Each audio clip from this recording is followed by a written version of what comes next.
Right, well, I think we're going to begin then, since it is just after 7:30.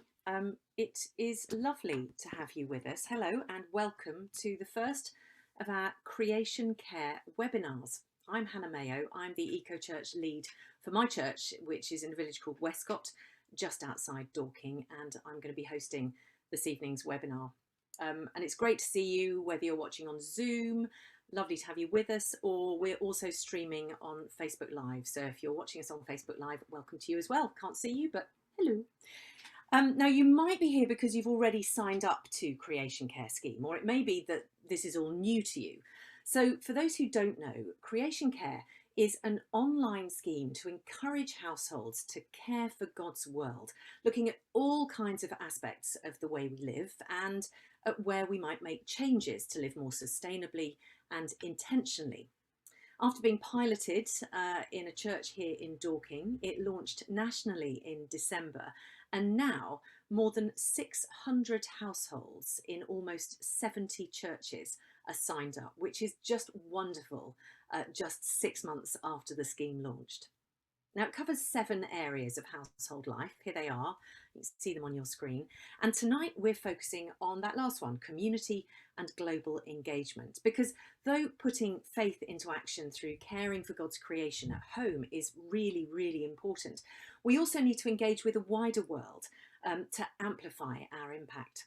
So this session is about exploring how we can do this through campaigning and activism, through practical conservation action, and making sure our money in the bank and in our pensions is not harming God's world. And we're delighted to have 4 excellent guests to help us with that. Wright from the Young Christian Climate Network, Ben Niblett from Tearfund, Lydia Reese from Rocha UK, and Rosie Venner from the Ecumenical Council for Corporate Responsibility.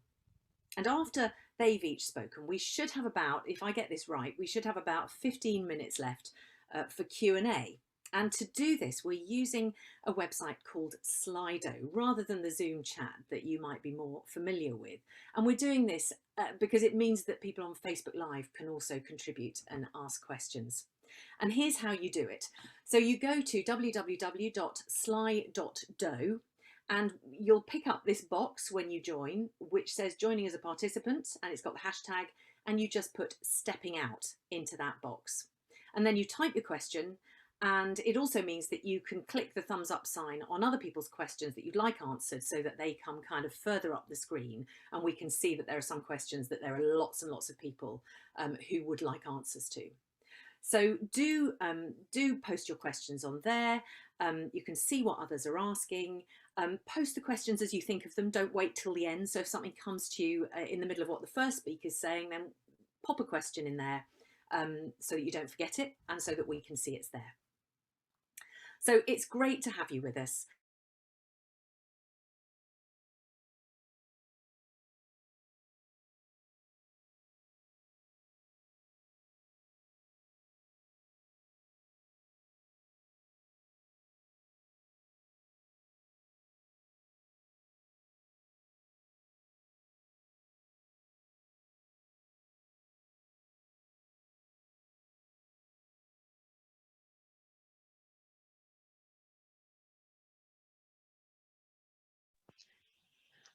We seem to have lost Hannah temporarily, which is unfortunate, but I think we were at the point anyway to pass over to our first speaker.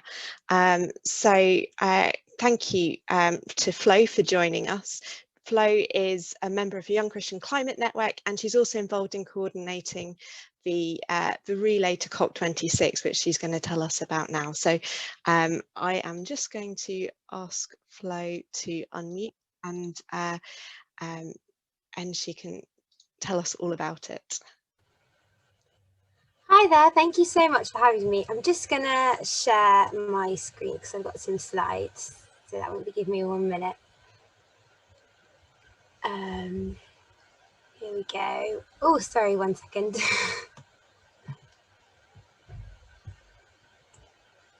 But anyway, I can start beginning to tell you a bit about YCCN. YCCN stands for the Young Christian Climate Network. We are a group of young people aged 18 to 30, and we like to call ourselves an action-focused group because we like to do lots of things. So here we go. What is YCCN? So yeah, we're aged 18 to 30, and a huge part of our message is that we are choosing to follow Jesus in pursuit of climate justice. We really think that kind of caring for climate justice and caring for the environment is a huge part of our faith, and actually how we interact with each other as well. We really want to focus on community, conviction, loving Jesus, and just those 3 words at the bottom: connect, act, grow is kind of what we're all about. So yes, as Annabelle just mentioned just then, sorry, we are kind of focusing on COP26 this year. If you haven't heard of COP26, it stands for Climate of the Parties. It is the 26th meeting that the UN has had on climate change. So if you've seen kind of a video of Greta Thunberg speaking at a big conference, that's what COP is. And the brilliant thing is that COP is happening in the UK this year. It's happening this November in Glasgow, and we are so excited that it is here because it means it's really on our doorstep, and we can try and kind of implicate and change how the decisions are made and show that this is something that actually young people and young Christians and also the UK church is caring about. We've got a few specific asks here, and we believe that it is time to make decisions to protect people, not bank balances, to decide that no country will go into debt tackling climate change, and we think that it is a decade-defining opportunity to make a stand. And I'll talk a bit more about what that kind of debt means in a bit. So, what is the relay? We are walking all the way from Cornwall to Glasgow. So we just had the G7 meeting in Cornwall, and now today is the first day of walking from Cornwall. Now, as you can see, I'm not doing it. We're not all walking the whole thing. We're kind of signing up to 1 or 2 days. So it's a modern day pilgrimage to suit the student and worker life when you can only have 2 or 3 spare days. Yeah, really connecting with that old Christian tradition, but with a modern spin on it. The route is 1,000 miles plus, but we're not walking every single day. We're stopping in cities along the way. And I'll go into a bit more about that later. But this is so we can really create a buzz in cities and get people talking about it and have opportunities to connect with as many churches as we can, because although YCCN is facilitating this relay, we actually want it to be kind of the UK churches relay. This relay is for everybody to take ownership of. It's not owned by us. It's for all denominations, all ages, all abilities. Just a couple more things.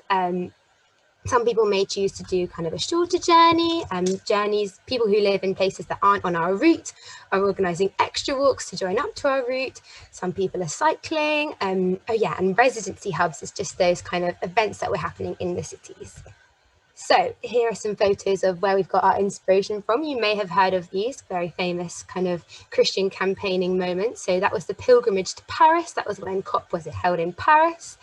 And then the Jubilee Debt Campaign was when a group of Christians came together and really advocated for debt cancellation, which connects to lots of what we're talking about to do with climate finance and debt cancellation. And so that's kind of where we're getting our inspiration from. We really want it to be connected with what the church has done in the past, and now we're kind of like taking on the baton, seeing what we can do. So what is our message? These are our 4 main statements. Climate change costs the earth. In the process, it's pushing countries into debt. We walk as an act of faith, hope, and love, praying for justice. And it's time to rise to the moment.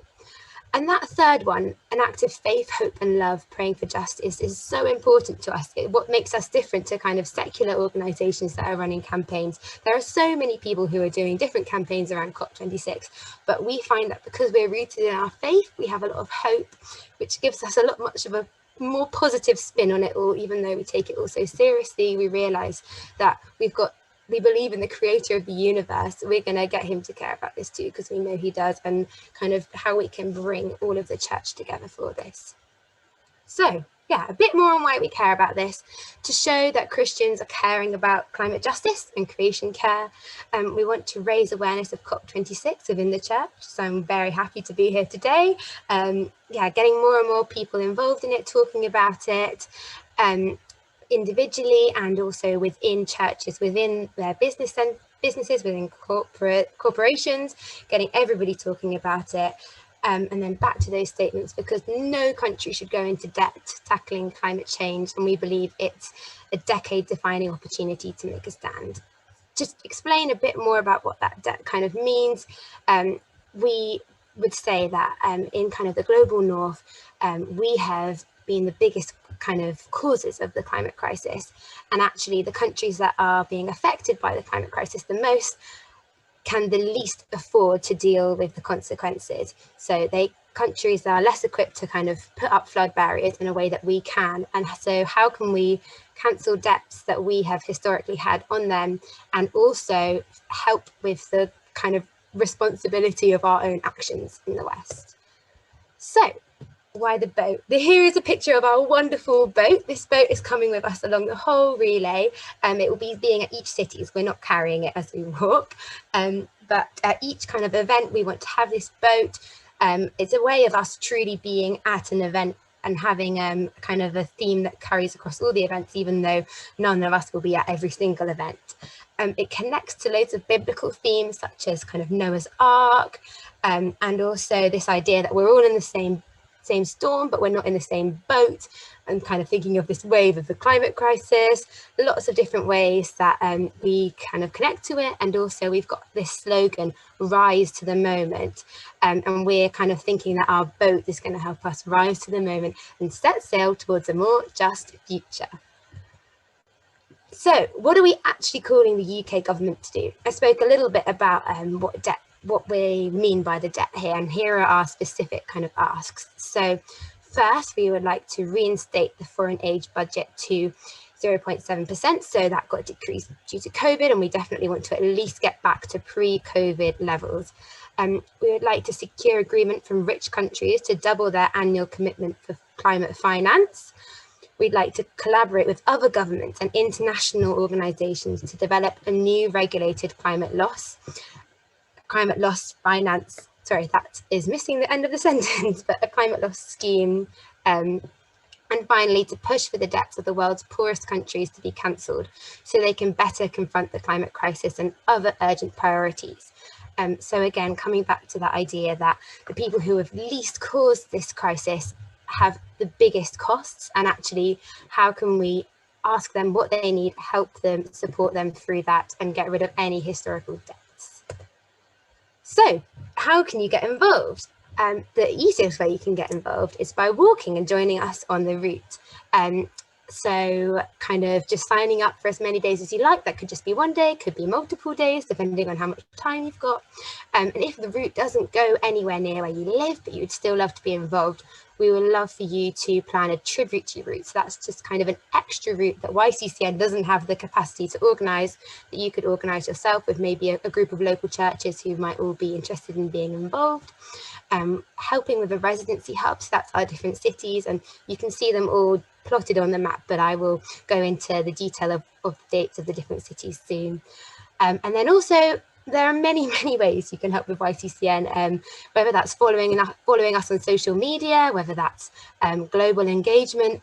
If you're keen and want to help us and you've got a set of skills, please let us know. We're always looking for people who can help us with different areas in terms of media and spreadsheets, and all help is very much appreciated. And yeah, again, just to reiterate, although YCCN is 18 to 30, we really want this to be a relay that is owned by the UK churches, and so anyone of any age can take part. The number of times I get emails from somebody saying, oh, but I'm not 18 to 30, please can I join? The answer is absolutely yes, this is for you. Okay, so I apologise that this is a little bit small, but if you live in one of these cities, do have a look at what dates the relay is passing through. So even if you didn't have time to sign up, you could kind of wave at people as they go by. Also, if you have a look on our website, you'll be able to find in more detail about all of the different dates and places, and you won't have, don't stress about writing it down now. You can have a look, it's all on our website, and lots of information on the website. So That's all from me. I feel like I gave you a lot of information very quickly. So yeah, feel free to look at our website. And those are 2 photos that make me very, very happy. They are from our sending off event that we had literally yesterday in Cornwall at Truro Cathedral. So we can see some of our members went along and did some prayers, and we've got the boat in the cathedral, and now they are making their way. So yeah, feel free to put any questions in the Slido for me. I would be really more than happy to answer. But that's all from me. I'll stop. Thank you so much, Flo. And I'm very sorry that I disappeared halfway through your intro. Goodness Oh, don't worry at all. It's the absolute joys of Zoom that we've all become only too used to over the last year. But thank you so much for that. I do remember, if you have any questions in response to anything you hear tonight, pop them into the Slido system, and we'll do our best to get to as many as possible in the last part of the hour. Now, I'm sure you'll agree that Flo and all those in the Young Christian Climate Network are hugely inspiring. It makes me feel quite emotional, actually, but you may also feel slightly exhausted at even the thought of that long walk to Glasgow, and also, like me, admittedly, on many occasions, that you're just not a campaigner. Maybe you feel utterly daunted at the very thought of whatever that word campaigner means, the connotations that it has for you, and even slightly uneasy about some of the ways that you see people campaigning. You might think, it's just not me, it's just not what I do. But actually, what I'm gradually realising, very slowly, but I'm getting there, is that there is a range of ways to campaign. And I'm learning that from organisations like Tearfund. So I'm really glad that we've got Ben Niblett with us this evening, who coordinates Tearfund's Renew Our World campaign. And he's going to give us a beginner's guide on how Christians in the UK can get involved in campaigning for climate justice. So Ben, over to you, and welcome. Thank you. I also, as well as working for Tearfund, I've in the past worked for an MP, and in my spare time, I like helping the Diocese of Guildford get more environmental. And Hannah, I just said you were a great campaigner. So I wanted to show you a few slides, just for, I've only got 3. Can you see that all right? Can somebody wave a thumb up at me or say yes? Great. So who do we want to persuade? I thought I'd start there. So your bread and butter person to campaign to, whether you think you're a campaigner, whether you think you're just a person with opinions, you'll have an MP. And that MP thinks that representing you and constituents like you is part of their job. They're expecting to hear from you, and they are usually the first person to go to for pretty much any issue that's anything to do with climate change. An MP is a good person to go to. So be polite. Working for an MP, they get an astonishing amount of abuse from all kinds of people, many of whom say that they're Christians, which is unhelpful. Be personal. Don't say why you personally care about this. Don't feel you have to promise to vote for them, or don't say that you're not going to vote for them. That's fine to just imply it. Be persistent, so be polite, but don't be too polite. Keep going. If you don't get a reply, ask when the reply is coming. And do pray for the MP. They need it. It's a hard job. Don't feel you have to be an expert as well, because their job is just to represent you and your views, whatever they are. And chances, every MP is an expert on something, but the chances are you know more about this than they do on any given subject. Every day they will meet people who know more about it than they do. They're used to that. You don't have to know every last thing to be able to have a valid opinion. Don't make that mistake. So a good way to get in touch with your MP are writing to them, either by email, or most of them get emails. If you write in the post, that will stand out because not many people do, and you've had to pay for a stamp, which shows you really mean it. Ask to meet them on Zoom or in person. Most of them will have an appointment system. Tweet them. MPs do tend to notice Twitter, even if they say that they don't. If they've got a Twitter address, you can probably contact them that way. And say thank you.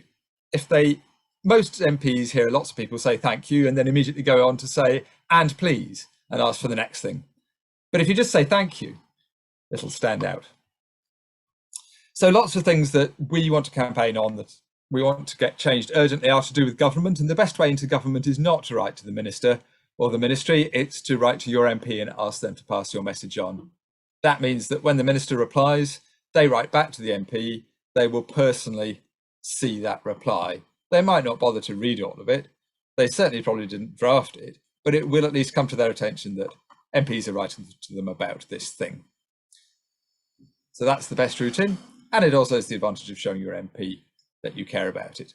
And MPs will take note, not necessarily of every single request that they get, but they will note, what are people writing to me about? What opinions am I hearing? So it's worth keeping climate continually in the mix for them. Councils are also often a target. We'll often want councils to improve what they're doing or to do new things. If it's something routine, like a local issue, like a cycle path that's overgrown or something like that, they'll have a website you can report it on, and that's an easy way. But do also ask your councillors, and councillors, think of them as mini MPs. Many of them want to go on to be MPs. Some of them used to be MPs, and treat them the same kind of way, but expect them to have fewer resources and less time. And almost nobody ever bothers to pray for their councillors, by the way, so feel free. Companies are a different kettle of fish. So councillors and MPs think part of their job is to represent you. Companies don't think that. If you're a customer, they're interested in your opinion. If they're sensitive to public opinion about them, they might be, but they don't think they have a duty to reply to you or listen to you particularly. So if it's something like a supermarket with a customer service desk, you can go up to that, or they'll have an online version. If you contact their social media, they're often quite sensitive to that, and especially in large numbers. Online petitions are not the best way to get to your MP, but they often are to companies. Right. I wanted to step back and think, what are we trying to do? What do we mean by campaigning? And I think there are two different things. So one is something like getting a historic treaty signed. And here is Boris Johnson signing the Brexit treaty. You'd think he'd look more cheerful, actually, wouldn't you? But there he is. That's one thing, is getting the decision maker to make the decision you want. But the other one, this is how Jim Wallace, great US campaigner, said it, is recognizing that most politicians don't have a burning sense of purpose, or not on every topic. So sometimes they know what they want to achieve and they're setting out to achieve it. But more often, they're licking their finger, they're putting it in the air, and they're working out which way the wind is going and going that way too. So a lot of campaigning is not just about getting a particular decision, it's about changing the wind. It's about changing common sense. It's about setting the public mood. And both of those things are useful. You can often put them together, and each time you win something, a concrete change from your council or the government or whoever it might be, that helps show them that the public mood has shifted, that the wind has changed, and they will notice that. But remember, you're trying to do both of those things at once most of the time. Okay, and then I wanted to share a few extra tips. So pray. This is particularly what we as Christians bring to campaigning. Make allies. Don't try and change the whole world on your own. It's too big for that. And remember, God has other people he can use as well as you. It's not all down to you. So do join in with other people. And I'd recommend a whole bunch of campaigning organisations, starting with my own one, of course. I would recommend going to tearfund.org/reboot and joining our campaigning there, because it's awesome. There are lots of other great campaign groups, particularly on climate, and here are some of my favourites: 350.org, Friends of the Earth, Christian Aid, Avaz, Possible, and 38 Degrees. If you absolutely love campaigning, join them all. Otherwise, just pick one or two. If you've got time to get involved locally, join a local group if you find one, or start one with friends if you can't find one locally. It's much easier to keep going with a group of people, and it's also, your voice is much more powerful. Thinking about media can be a worthwhile tactic. Contact your local media. MPs and councillors notice it. It's worth writing letters. It's worth sending them press releases. It's worth tweeting them and trying to get coverage for your campaigns and your opinions. But they're also a worthwhile target. So thinking about what we were saying about changing the wind, changing the public mood, it's worthwhile contacting a media you know, your favourite paper or news website or whatever it might be, radio phone-in if you like doing that kind of thing, and complaining about bad climate coverage and praising for good. That's got a good chance of getting noticed. They won't admit it, but it's got a good chance of shifting what they do in the future. But if you're just commenting at the end of news pages, that's got a good chance of nobody important ever reading it. So I wouldn't necessarily do that unless you enjoy the argument. It's always better to offer a solution as well as pointing out the problem if you can. Say, don't do this, but do that is better than just don't do this, but don't do this is still worth saying. New ideas get attention, and the school strikes I thought were a brilliant idea because no one had ever heard our young people saying, we need to leave school one day a week because we need to teach you adults something. That was amazing. But like YCCN, taking an old idea, an ancient idea like a pilgrimage and giving it a new spin is very powerful. It catches the attention. Smile. It's much easier to keep going when it's fun and people are more likely to stay with you, and it's more likely to be eye-catching. And celebrate when you win. It's worth stopping and celebrating before you proceed immediately on to the next thing that you want. And that's my last point really, is keep going. It's never the last battle, win or lose. The world is never either perfect or hopeless. So rest, smile, decide what you're going to campaign for next. Thanks. Ben, thank you so much for giving us all sorts of possibilities and encouragements. I feel sure that there was something there to inspire each of us to feel that campaigning is something we can do, doesn't have to be scary. And again, if you have questions for Ben or anything that's been raised by what he said, pop them on Slido and we'll try and get to them at about 8:15.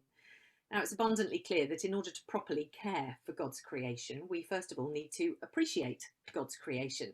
Now, I'm very fortunate to live in a very beautiful area with greenness absolutely on my doorstep and very, very easily accessible. And as a family, we really do enjoy the place we live and trying to learn about and understand the plants and creatures living in it. But in the midst of a climate emergency with so many people around the world suffering so hugely, compared to something like getting involved in campaigning, it might feel a little bit kind of selfish and self-centered to just enjoy the natural world around us and the creatures in it. But maybe there's a way to do that which better reflects our faith and the need that there is undoubtedly to act. So to help us to explore that a bit, I'm joined by Lydia Reese, who is Conservation Advisor for Rocha UK, the Christian organisation which works for the protection and restoration of the natural world and equips Christians and churches in the UK to care for the environment. And as part of that, Rocha UK founded and runs Eco Church. So Lydia, it is lovely to have you with us this evening. Are you there? Thank you for having me. I'm here. Can you see me? I can see you and I can also hear you, and hearing the accent makes me think that the first thing I need to ask is a bit about your background and so just tell us a bit about yourself first of all. Well, Rocha is the reason I came to the UK originally. So I have a background in wildlife biology. I was working in conservation in a very demanding job in a rural area where it was very difficult for me to go to church. And I found myself missing that Christian community. And I wanted to be with other Christians who also cared about the earth. It's a bit like you were saying, Ben, about that. You sort of get a critical mass, don't you, of enthusiasm when you're with a group of people. So I was wanting that, and I thought, I'd heard of Rocha, and I thought, oh, well, I come to the end of my contract, I'll take a few months and just go on an adventure. And I was meant to go to Peru, but the reason I didn't is a whole nother story, so I won't go into it. I ended up in the UK volunteering with one of Rocha's partners in action, Hillfield Friary, which is down in Dorset, and it's a Franciscan community of brothers who are kind of like monks and lay people and families. And we work together on the land to care for the plants and animals that were entrusted to us. And I'm still here, and now I work for Rocha. And I mean, for you, has there always been a connection between your faith and the natural world? Has that connection just always been very obvious to you? I think there has for me, but that's partly because of my age and the growing awareness of the climate crisis at sort of a pivotal point when I was a teenager. And I think I've also been around a lot of Christians who have emphasized that there is a natural connection there. I'm not sure, though, it's always a connection that Christians have found easy. Why do you think that is? Yeah, I think it comes down to how people have interpreted Genesis 1 for a long time, and particularly the way, I'm not a Hebrew scholar, so I don't know the original word, but the word which is often translated dominion. And people think of dominion as being in charge and being the center of everything, and being able to take whatever you want from the earth. And I think I see dominion more as thinking about what would make a good ruler.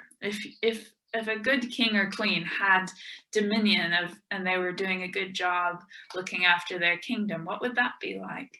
And I don't think that we're necessarily kings and queens, but it's helpful for me thinking about how that word might be used in a different way. No, that's really interesting. I mean, for you, it sounds like it's very much not just about being in nature, but about kind of doing in nature. I mean, I get out and enjoy it, and I'm sure that's true of many of us, but what could I be doing? What could we be doing in a more practical sense? Yeah, I just want to speak about your point about enjoying just briefly, because one of my favorite conservationists once said that to want to look after something, you first need to know it. And I think that enjoyment piece, sometimes we can feel quite selfish and like, oh, I live in a beautiful place, but lots of other people don't live in a beautiful place. But living in a beautiful place makes you passionate about wanting to care for it, and for other people to have the same experience, and for people, your children and grandchildren coming after you, to be able to enjoy it too. So I don't blame you for enjoying it, and I want to encourage lots of people to enjoy it. Speaking about nurturing, though, I think also the enjoyment leads very naturally into wanting to do something practical yourself. I think campaigning is so important, and it's that sort of necessary third piece, but the looking after yourself, the nurturing, is your own personal connection there. And I think there's loads of different ways that people can do small things that actually do make a difference when they all add up. Wonderful. And what sort of an impact do you think being involved in practical conservation activity can actually have on our faith? I think, well, I think when I think back to when I was in the States working very hard and not connected to a Christian community, I felt like I definitely was still a Christian, and I definitely still had a connection to God, but I wasn't growing in my faith in the way that I would in a Christian community. And I think that it's that critical mass thing again, that when we're in a community, when we're being pushed to grow in our faith by other people, then there's something really beautiful about that. So doing conservation, practical things with others actually feeds us in all kinds of ways. So just before I let you go, and we do need to move on, but just give us a couple of tips about where to begin if we want to get involved in more practical ways in conservation. The first thing I would say is let go of some of your expectations about tidiness. Because when we start to let nature do its thing, we often see insect life burgeoning and birds coming to feed on those insects and all sorts of things. That's how the natural system hangs together. And when we're out there with our scissors getting our grass even, then nature doesn't have a chance to do that. So I guess embrace mess, embrace untidiness. And the other thing I would say is that there's loads of organizations, which I'm sure are local to you all, which are doing conservation work. And even if it's not a Christian organization, you might think about getting a group together from your church who could go as a group, as a representative group from your church, to work with a secular organization like a wildlife trust or Friends of the Earth, which is a great witness to non-Christians that this is something Christians care about. And just on the Rocha side of things, as I mentioned before, I came over to this country to volunteer with one of the Partners in Action, and Rocha has Partners in Action all over the UK, and Rocha also has 2 nature reserves, one in central London in Southall and one in Essex, and they're always looking for volunteers. Wonderful. Thank you so much for that, Lydia. If anyone has any questions, pop them on Slido. We will get to them in about 10 minutes time. But first, to our final speaker for this evening.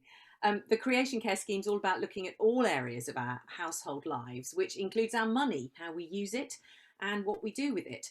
And Rosie Venner is Money Makes Change Programme Manager for the Ecumenical Council for Corporate Responsibility, which is a charity helping individuals and churches think through those connections between our faith and our finances for a fairer, more sustainable world. Rosie, you've been incredibly patient, but now I'm going to pass it over to you. Thanks for being with us. Oh, thanks, Hannah. It's lovely to be here. It's great to hear everyone else. And it's great to be able to talk a little bit about money. And I'm so pleased to see that there are questions in the Creation Care Scheme about finance.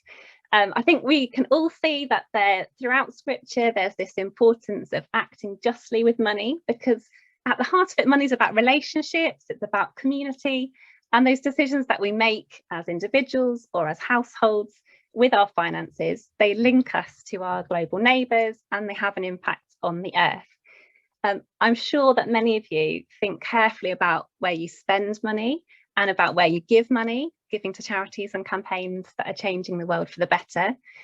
But what I want to encourage you to think about tonight is what about the money that we don't give away, and what about the money that we're not spending right now?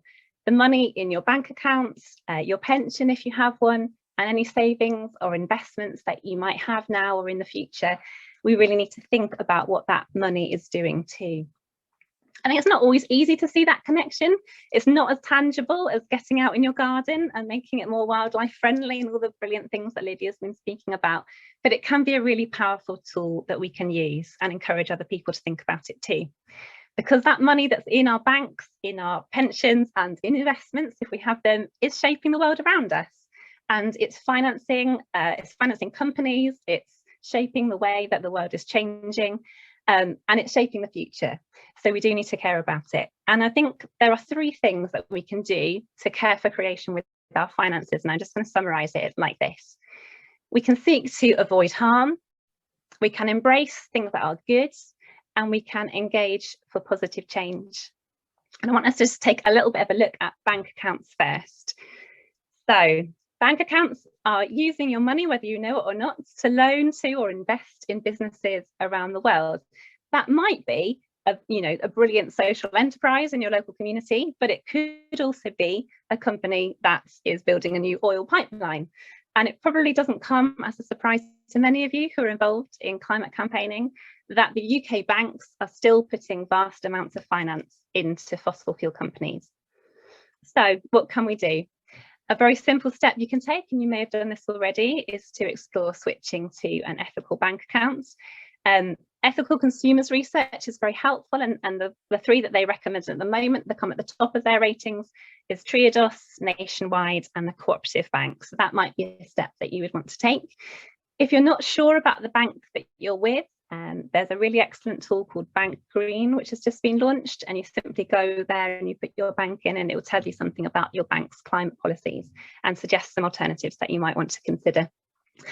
I think it's something we can put off doing things about, but it's actually very easy to switch your bank accounts. The current account switch surface makes it very simple. And if you are planning to switch, just coming back to that, what the good stuff we've heard about campaigning and speaking out, it's really important that you tell your old bank why you are leaving. Don't just disappear, tell them why you're concerned, and they need to hear from their customers. Now, a quick look about pensions. Pensions are big money. There's £2.6 trillion in UK pensions. I really find it hard to get my head around that number, £2.6 trillion. And it can feel quite a daunting thing, I think, to engage with. I think it's an area that even if we're really active in creation care, we might not have considered the ethics of our pension. And we shy away from talking about it because it's about money. I rarely hear pensions talked about in church. I wonder if you've ever had a conversation or ever heard pensions mentioned in a sermon.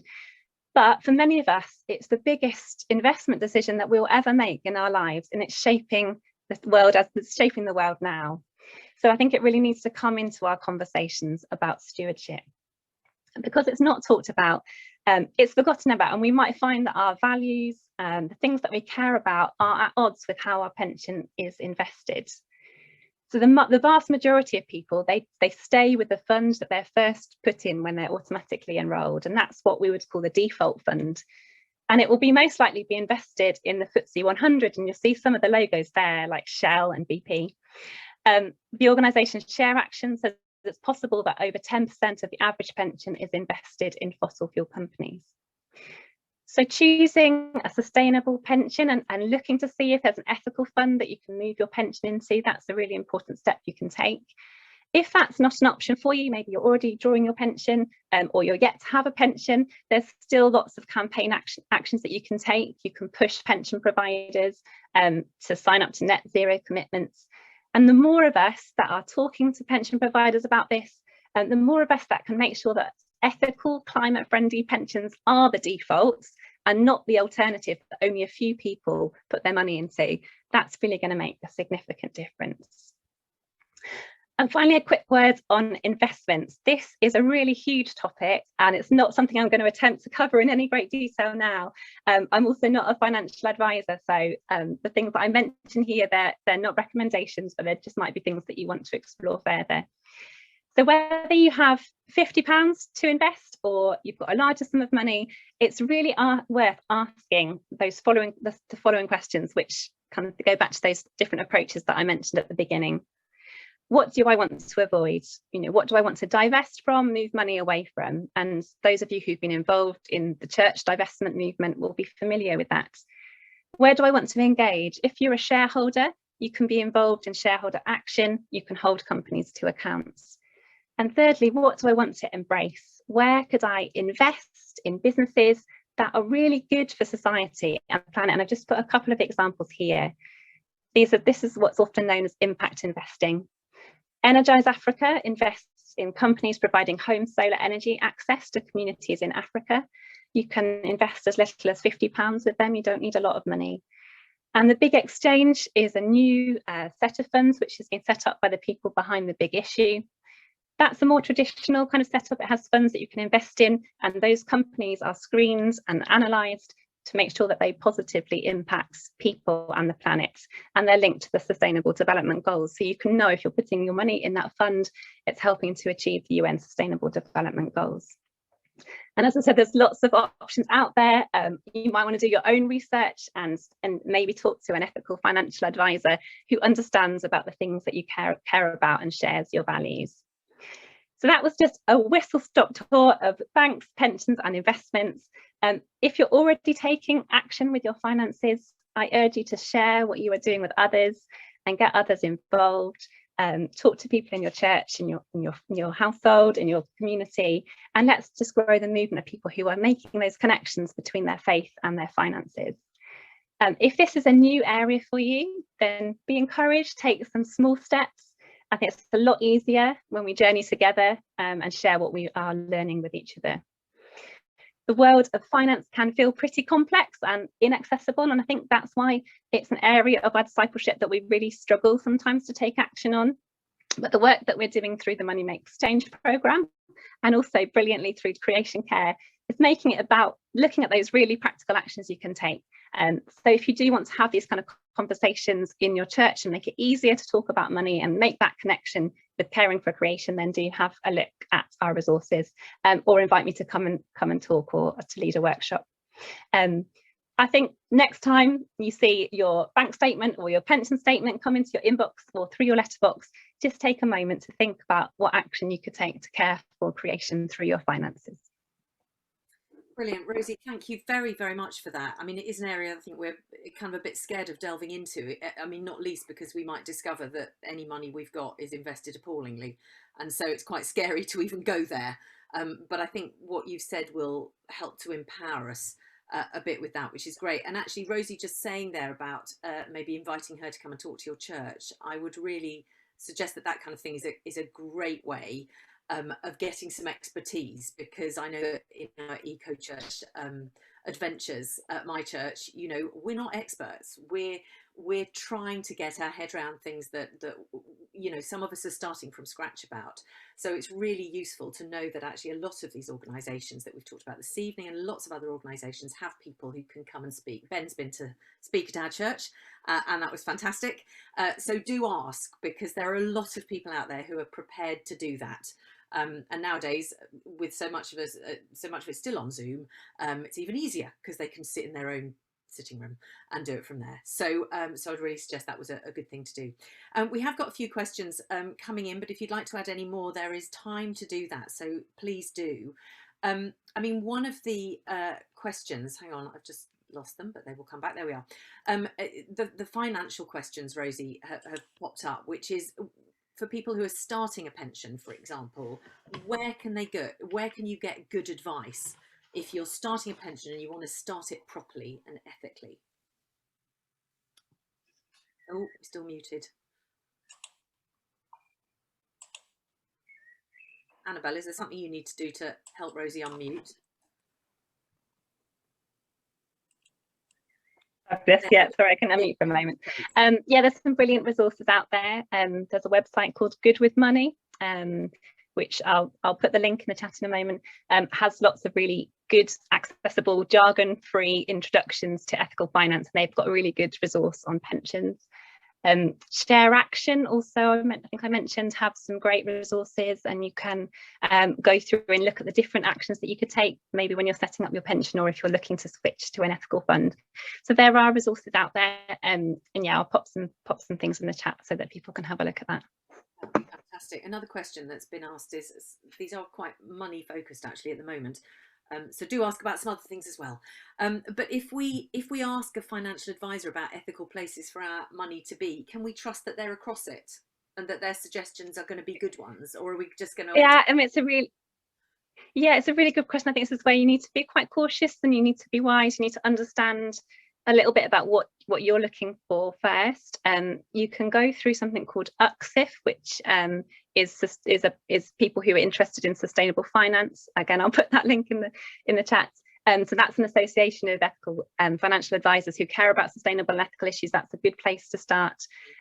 You do need to just be careful. Obviously you do need to kind of look through the kind of greenwash. There's lots of terms floating around that sound green, and I think that's why websites like Good with Money are really good for you to do a little bit of your research first. But yeah, choose carefully and make sure you have someone that you can really, who really understands what you're interested in. Thank you. Lydia, here's one for you. Someone's asking, how have you encountered God through your practical conservation work? Is there anything that you can kind of pick out where you really feel that you've met with God through the things that you're doing? Just to share a story from one of our partners in action that we've been working with. I think they've had groups of volunteers working on the project in Stenning Downland in the South Downs National Park since 2014. They've been working on a project to create habitat for the Duke of Burgundy butterfly, which is this little brown butterfly that you wouldn't really notice probably. I still don't know if I've actually seen one or not, because I'm just like, oh, there's a brown one, it might be a Duke of Burgundy. But they've been working since 2014, different groups of volunteers, and this year they had their first sighting of a Duke of Burgundy butterfly on the land that they have been working on. And that was a real moment. When I heard that, I was just like so thankful to God that had worked, and that so many people have contributed to that. It just felt like, wow, this is a special moment. Thank you. Ben, one for you. Any advice on engaging with an MP whose voting record shows that they have a very different set of values? Yeah. That's a great question. Hopefully that's a vanishing species, but I don't think it quite is yet. So I think there's two approaches, and one is to be the persistent widow and just keep banging on their door. They don't have to agree with you. Their job is just to hear what your opinion is. And remember, part of it being an MP is kind of being the postman, really, and taking your views to the minister and then conveying the minister's reply back to you. So they don't have to agree with you to do that, and you can still have an influence on the minister. So remember that. If you've got the time and the energy, though, it is worth trying to persuade them. So preferably with a couple of other people, find something they do care about where there's a common ground. So do they care about local jobs? They might not care about climate, but perhaps they care about air pollution. Is there something, is there some experience they've had that you can appeal to? See if you can meet them, show that you're friendly. If possible, if it's at all plausible, convince them that you might be the kind of person who might vote for them, and just try and persuade them.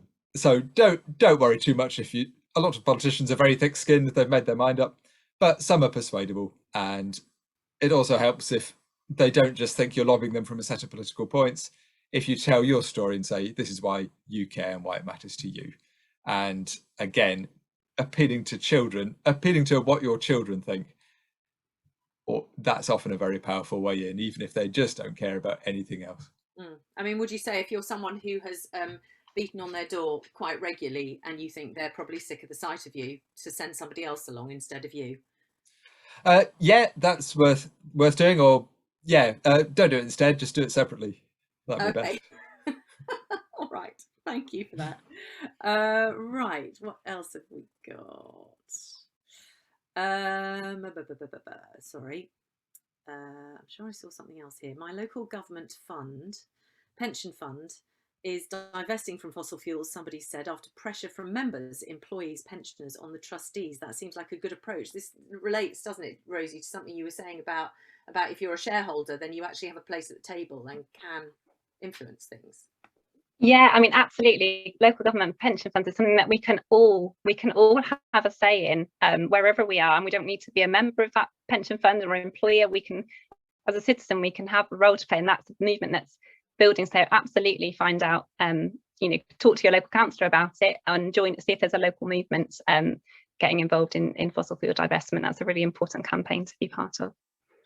Now, somebody's put a question here which I don't think we should answer, but I'm intending to kind of turn it on its head a little bit. Someone said, what organisations would you avoid campaigning with about green issues? Now, I think we probably shouldn't name and shame here. I'm fairly sure that would be a bad idea. But perhaps we can turn that on its head. I mean, Ben, you talked about some organisations that are your favourites, and I just wondered if everyone else, Rosie, Flo, Lydia, you could maybe say something about an organisation or two that you're particularly fond of. Who's going to go first? Anyone, any thoughts? Lydia, you're unmuted, so I'm going to jump on you. I mean, other than a Rocha UK, which clearly we should all be following closely.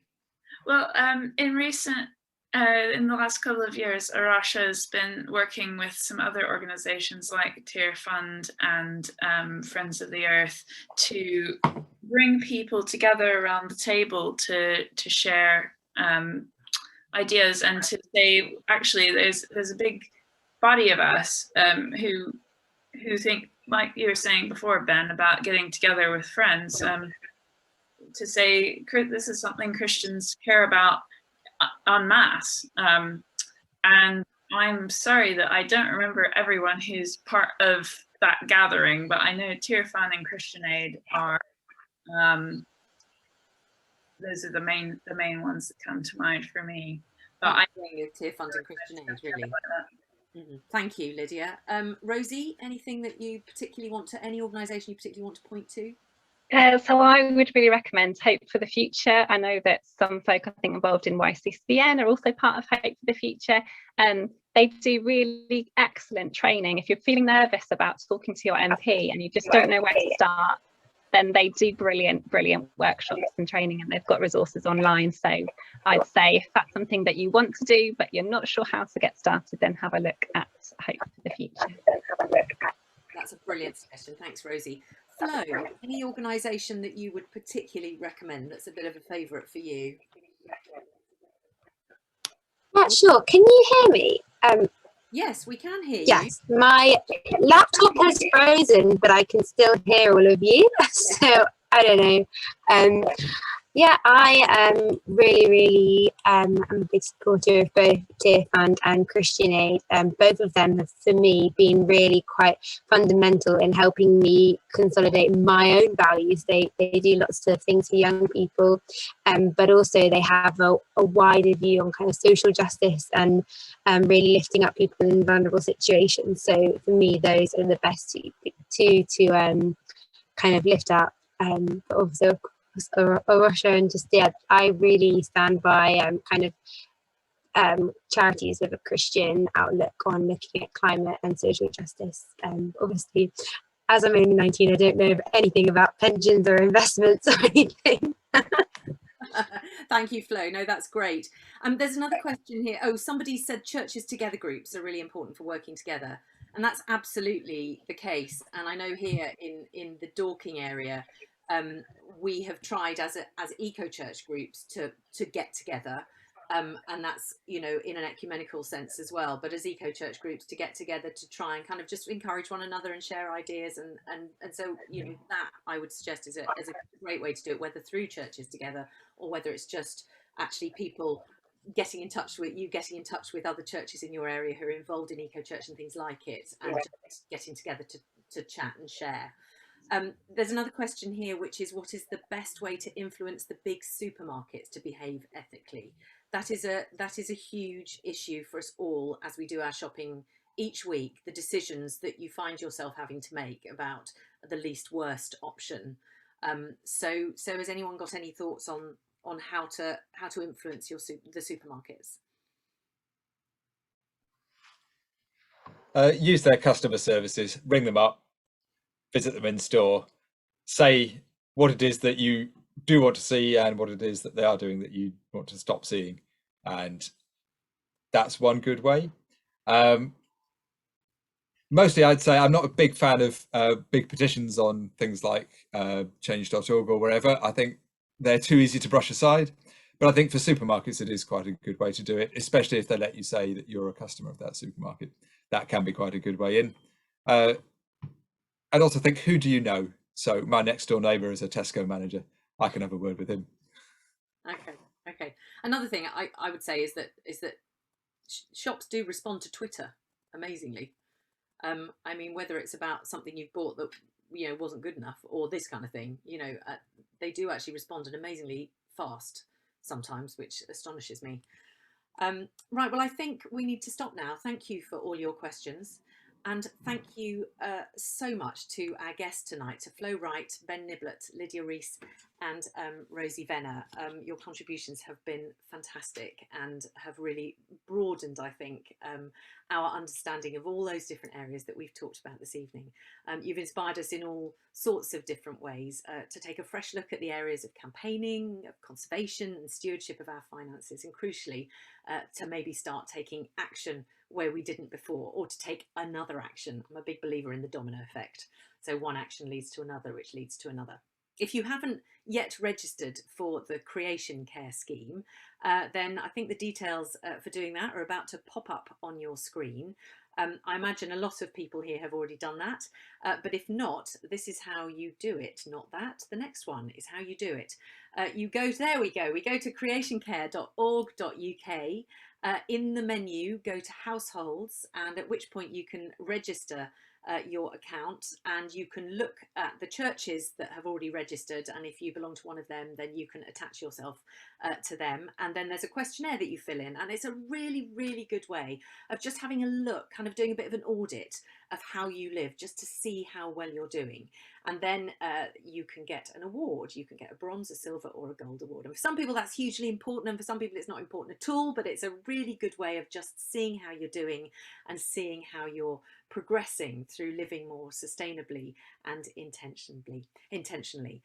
When you do sign up to the monthly email newsletter, which means you'll find out about events like these, and follow Creation Care on Facebook and Twitter as well. All the links mentioned in the talks will be shared in the next Creation Care newsletter, which is due out later this week. So if you haven't registered, get on and do it quickly, and then you'll get all the links that we've talked about this evening. Thank you so much for being here. I hope it's been a good experience and I hope you've learnt lots and been inspired hugely. Good night.